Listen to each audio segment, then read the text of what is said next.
बिस्तर पर पड़ा एक लड़का जोर जोर से करहा रहा था। उसके आसपास खड़े परिजन और उसके घर वाले उसकी ऐसी हालत देखकर जोर जोर से रो रहे थे।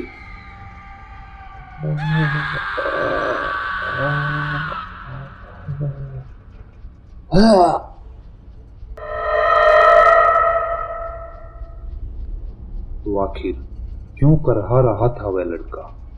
क्या हुआ था उसके साथ? जानने के लिए कुछ समय पहले चलते हैं। युवराज एक तकरीबन 18 वर्षीय युवक था जो कि अपने गांव से शहर में कॉलेज के लिए पढ़ने जाता था। रोज कॉलेज से गांव आते वक्त उसके रास्ते में एक चौराहा पड़ता था। वो अक्सर देखता था कि उस पर कुछ अजीब सी चीजें, मटके, सिंदूर या कुछ और भी पैसे वगैरह रखे रहते। वो हरदम सोचता रहता था कि लोग कितने पागल और अंधविश्वासी हैं कि ऐसी चीजों पर भरोसा करते हैं, परंतु वो कहाँ जानता था कि ये चीजें बस मनगढ़ंत कहानियां या अंधविश्वास नहीं, बल्कि अपने ऊपर से उतारे हुए बुरी शक्तियां होती हैं जिन्हें लोग चौराहों पर छोड़ देते हैं ताकि वो किसी और के पीछे लग जाए। इसी रोज एक दिन वह अपने घर आ रहा था। युवराज बाइक पर था तो उसने देखा कि एक बड़ा सा मटका उसी चौराहे पर रखा हुआ था। आज युवराज के मन में पता नहीं क्या आया। उसने बाइक को रोका और उस मटके की ओर कदम बढ़ाने लग गया।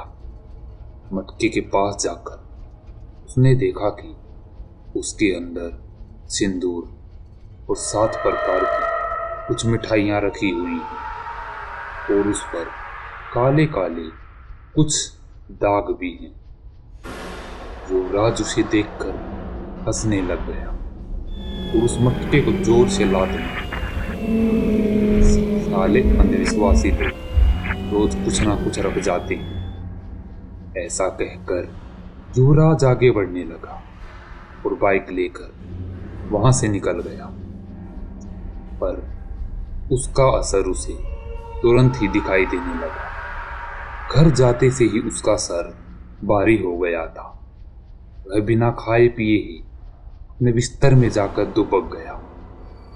सुबह जब युवराज उठा तो उसके हाथ पांव को किसी ने जोर जोर से नोच रखा था। उसको बड़ी ही कमजोरी महसूस हो रही थी। ऐसा लग रहा था कि जैसे किसी ने उसके पूरे खून को ही सुखा दिया हो। वह उठने की कोशिश कर रहा था परंतु उठ नहीं पा रहा था। वह जोर से चिल्लाता है। उसके चिल्लाने की आवाजें सुनकर उसकी माता और पिता वहां पर आ जाते हैं तो वे दोनों देखते हैं कि युवराज का शरीर अकड़ गया था। वह जोर जोर से चिल्ला रहा था।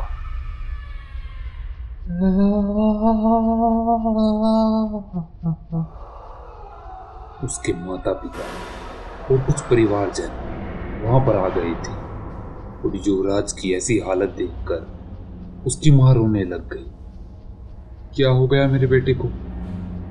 युवराज की मां युवराज की ओर बढ़ने लगी, तभी उसके पापा ने उसे रोक दिया। युवराज के पास जाना ठीक नहीं होगा, जरूर उस पर किसी काली शक्ति का साया है।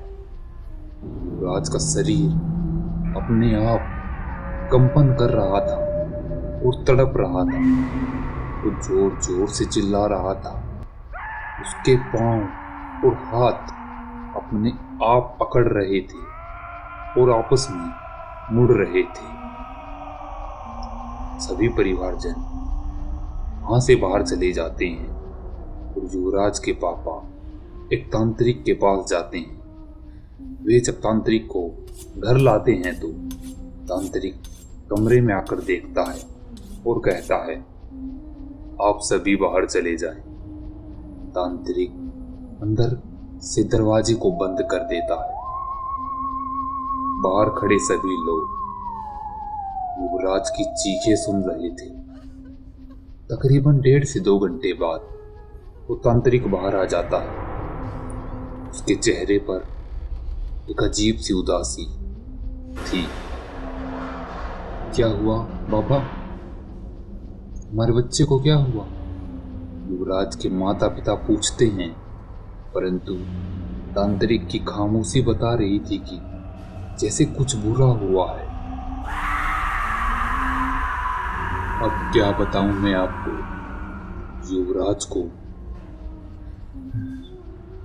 एक बड़ी ही भयानक आत्मा कालिंदी ने पकड़ लिया है।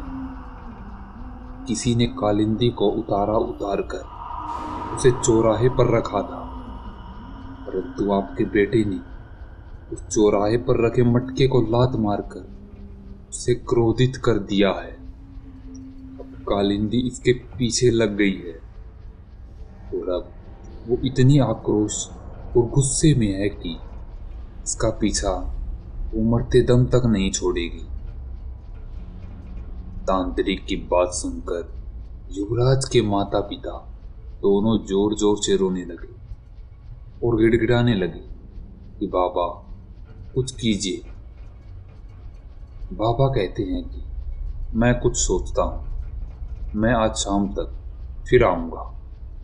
बाबा वहाँ से चले जाते हैं। शाम के 7-8 बजे युवराज के कमरे से करहाने की आवाजें सुनाई देने लग जाती हैं। युवराज जोर जोर से करहा रहा था। उसका कमरा मानो किसी भूकंप में हिल रहा हो वैसे हिल रहा था। पूरे घर में एक अजीब सी कंपन आ चुकी थी। शाम के 9 बज चुके थे और तांत्रिक भी अब वहां पर आ गया था। तांत्रिक पूरी रात मंत्रों का इस्तेमाल करता है और जाप करता है। सुबह होने पर आवाजें आनी तो बंद हो जाती हैं, परंतु अब एक बहुत ही बड़ी घटना घट चुकी थी। तांत्रिक बाहर आता है तो देखते हैं कि तांत्रिक को किसी ने बुरी तरह से नोच खाया है। तांत्रिक लंगड़ाते हुए बाहर आकर गिर जाता है और कहता है, इस बच्चे को अब कोई नहीं बचा सकता। बेहतर होगा आप इस घर को छोड़ दें और अपने बच्चे को भी, वरना ये आत्मा आप सभी को मार देगी। इसे कोई नहीं बचा सकता। तांत्रिक ऐसा कहकर अपने प्राण त्याग देता है। तांत्रिक का मरा हुआ शरीर देखकर माता पिता के तो होश उड़ जाते हैं। वे अंदर जाते हैं तो देखते हैं कि युवराज अपने बिस्तर पर बैठा हुआ उन दोनों को घूर रहा था और कहता है, कुछ भी कर लो, परंतु अब इसे मैं ले जाऊंगी। एक दर्दनाक चीख और उसके बाद सब खत्म हो जाता है। युवराज का बेजान शरीर बिस्तर से नीचे गिर जाता है। उसके माता पिता युवराज के पास जाते हैं और उसे अपने गले से लगाकर रोने लग जाते हैं। वहां पर मातम छा जाता है और आसपास के लोग भी इकट्ठा हो जाते हैं। तो दोस्तों, ये थी आज की कहानी। दोस्तों, आपसे गुजारिश है कि अगर आपको भी चौराहे पर ऐसी कुछ प्रक्रिया या सामान दिखे तो कृपया उसे ना छेड़े। मानना न मानना ये आपके ऊपर निर्भर है, परंतु आप इस चीज को झुठला नहीं सकते कि हमारे अलावा भी इस संसार में कुछ शक्तियां रहती हैं, और अगर हम उन पर हंसते हैं या उनका मजाक उड़ाते हैं तो परिणाम जो युवराज का होता है वही आपके साथ भी हो सकता है।